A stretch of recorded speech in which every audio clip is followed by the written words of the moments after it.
નમસ્કાર મિત્રો, આપ જોઈ રહ્યા છો અમારી યુટ્યુબ ચેનલ અને આજે આપણે વાત કરવા જઈ રહ્યા છીએ આજની એટલે કે 10 જુલાઈ 2025ની હવામાન આગાહીની।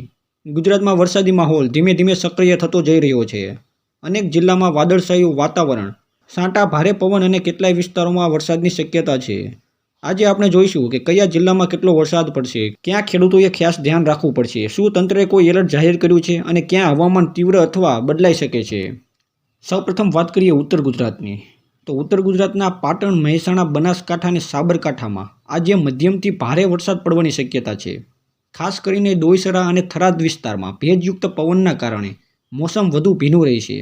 કેટલાય વિસ્તારોમાં ઝાપટાવાળું વાતાવરણ રહેવાની આગાહી છે અને મધ્ય ગુજરાતના અમદાવાદ, ગાંધીનગર, વડોદરા, ખેડા અને આણંદ જિલ્લામાં આજે વાદળછાયું વાતાવરણ અને એકાદ બે વખત છાંટા પડી શકે છે। તાપમાન થોડું ઘટી શકે છે અને ભેજ વધુ રહેશે, જેના કારણે લોકોને ઉકળાટનો અનુભવ થઈ શકે છે।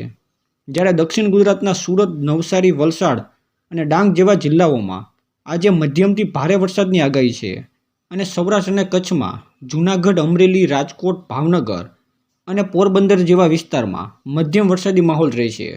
કચ્છમાં ખાસ કરીને ભુજ અને મુન્દ્રા નજીક વાદળછાયું વાતાવરણ રહેશે, પરંતુ મોટા વરસાદની શક્યતા ઓછી છે।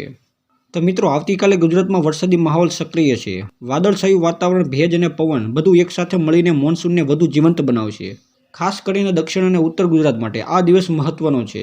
જો તમે હવામાન વિશે વધુ અપડેટ જાણવા માંગતા હોય તો અમારી ચેનલને લાઇક, શેર અને સબસ્ક્રાઇબ કરવાનું ભૂલશો નહીં।